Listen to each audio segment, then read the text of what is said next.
Oi gente, eu sou Fernanda Novaes e esse é o Moça, você é cinéfila?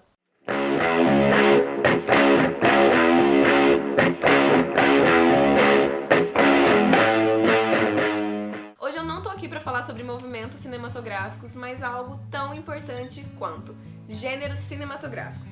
E o gênero que eu escolhi pra falar hoje pra vocês é terror. O primeiro vídeo desse canal foi sobre terror, eu falei sobre 5 curtas de terror e eu vou deixar aqui na descrição caso vocês queiram dar uma olhada. Bom, não todo mundo, mas a maioria das pessoas sabem pelo menos o básico de um filme de terror, os elementos recorrentes em filmes desse estilo. Não é todo mundo que gosta, claro, mas o público tem aumentado bastante. Mas e aí, você sabe quando, como e onde surgiu o terror? Hoje eu vou falar um pouco sobre o nascimento do terror. Primeiramente, o terror não nasceu no cinema, ele já tinha nascido muito antes na literatura. O terror na literatura teve suas origens no folclore e em tradições religiosas, focando sempre em mortes, vida após a morte, a questão do mal, demônio. O mundo e a natureza eram explicados através da religião e dos mitos. E o teor de terror era usado como forma de doutrinação mesmo. Em algumas religiões, como por exemplo a hebraica cristã, o conceito de inferno era um lugar horrível, onde quem vai pra lá depois que morre são os pecadores. Assim, eles conseguiam fazer a maioria do povo seguir à risca as ideias da igreja. Nesse tipo de caso, o conceito era empregado não a uma ficção ou um entretenimento, mas era como o mundo realmente funcionava. Em alguns casos funciona até hoje. Porém, com o avanço das várias áreas da ciência, a revolução industrial, o avanço da tecnologia, o homem passou a depender cada vez menos dessas variáveis naturais. Foi nesse século, no século XVIII no caso, que surgiram as primeiras obras de literatura gótica. São apresentados os primeiros elementos de terror clássico, como os fantasmas. O Castelo de Otranto, de Horace Walpole, de 1764, é considerado o primeiro romance gótico. E nele tem vários elementos fantasmagóricos, tem paixão, tem intriga, coisas que acontecem inexplicavelmente. E ele também inspirou e foi uma grande referência para o Edgar Allan Poe e para o Bram Stoker, entre vários outros, claro. Mas e no cinema? Como é que aconteceu? Como é que foi? Bom, talvez para fugir da crueldade que a gente vive presenciando na vida real, a gente acaba encontrando um certo conforto em filmes de terror. É mais uma fuga da realidade, onde a gente pode escolher ser os heróis. Mas eu vou citar uma autora que eu estudei na publicidade, ela chama Marilena Chauí, e ela diz assim: como livro, o cinema tem um poder extraordinário, próprio da obra de arte, de tornar presente o ausente, próximo o distante, distante o próximo, entrecruzando realidade e irrealidade, verdade, fantasia, reflexão e devaneio. Entre outras tantas interpretações, isso me faz pensar que o terror não está tão longe assim da nossa realidade. Por exemplo, no vídeo anterior que eu falei da nova Hollywood, eu falei que todo o horror que a população estava enfrentando naquela época, toda a tristeza, todos esses elementos, todo esse sentimento foi exposto em filmes calcados na violência, que foi um grande elemento recorrente em filmes de ação e aventura policial daquela época. Eu quero dizer que a evolução dos filmes de terror, ela está muito ligada a eventos chaves relacionados à história do cinema e à história da humanidade. As histórias e os contos de terror, eles sempre fizeram parte do imaginário do ser humano. E um bom filme desse gênero, hoje em dia, é aquele que consegue causar as mesmas sensações e as mesmas experiências e consegue expressar de forma convincente a contraposição entre tradicional e originalidade, ou seja, aquele velho susto, mas de uma forma totalmente nova de fazer.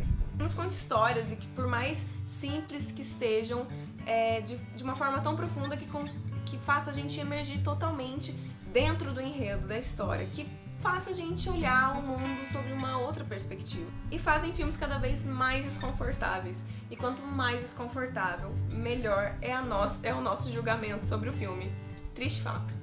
E o responsável pelos primeiros sustos na tela, pela primeira experiência visual, emocional e inesquecível, foi Georges Méliès, que é um dos caras que a gente mais estuda quando o assunto é cinema. Georges Méliès fez O Castelo do Demônio em 1896.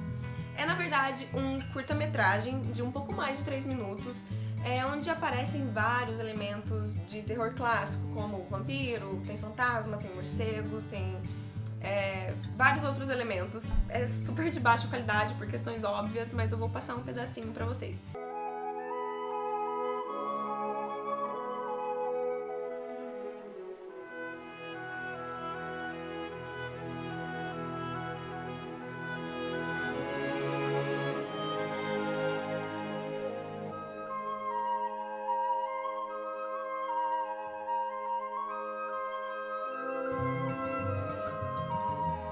Outra grande referência para continuar fazendo filmes com essa mesma pegada foi o expressionismo alemão, que eu já falei dele por aqui, eu também vou deixar na descrição para vocês verem. O Gabinete do Dr. Caligari e Nosferatu viriam a influenciar todo o cinema de horror produzido mais tarde.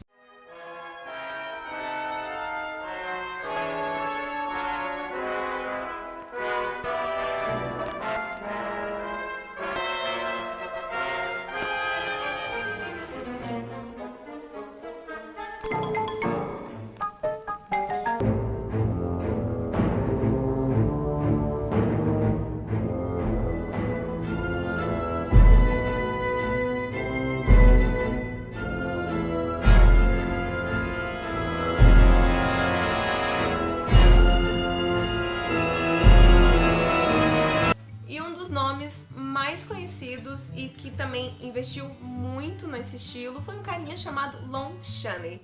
Ele também ficou conhecido como o Homem de Mil Faces porque ele acabou interpretando inúmeros personagens na década de 20, clássicos também, como por exemplo o Corcunda de Notre Dame de 1923 e também o Fantasma da Ópera de 1925.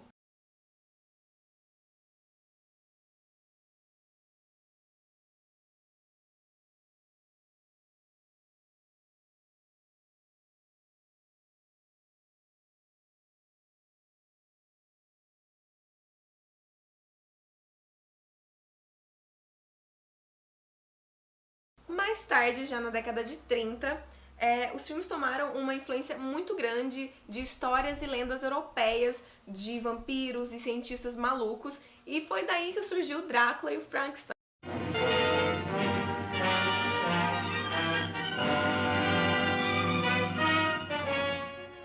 I am Dracula.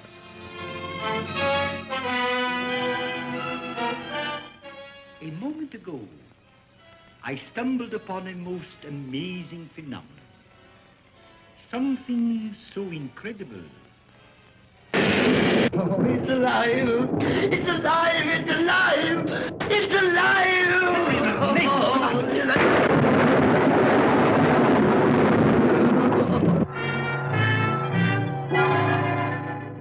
When this dead hand moves, the monster created by a man they called Mad is turned loose to strike terror into the hearts of men.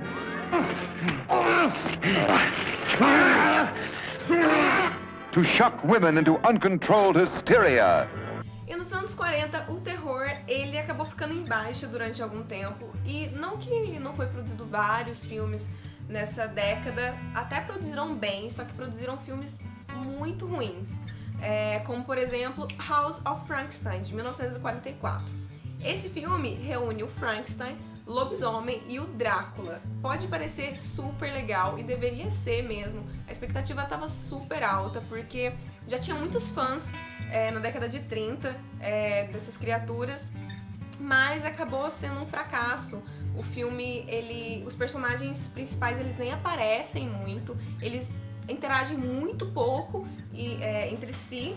E acaba fazendo participações bem isoladas. Mas também teve filmes muito significativos e muito importantes, como por exemplo A Múmia, O Retrato de Dorian Gray, que é uma adaptação do livro do Oscar Wilde.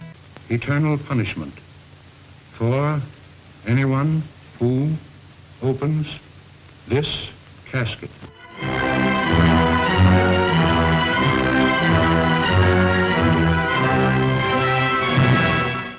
The Mummy.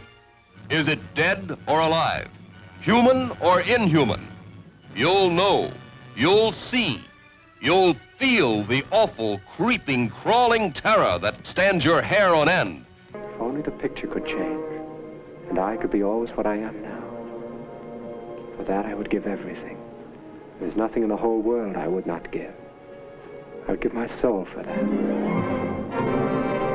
The vain jealousy which prompted Dorian Gray to utter this fateful prayer was destined to sweep him into a life so fraught with vice and evil that its marks became horrible to behold.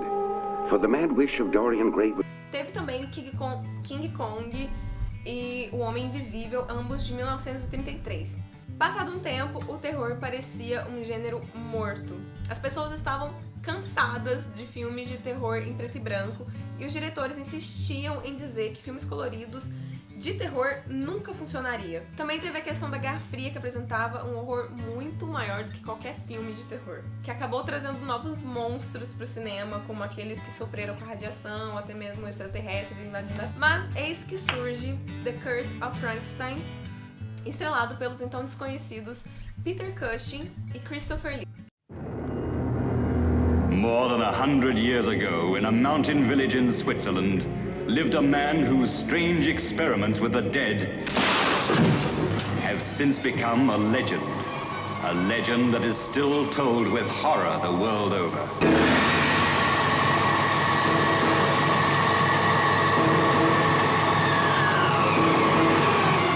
We've only just started, just opened the door. Look, now's the time to go through that door and find what lies beyond it.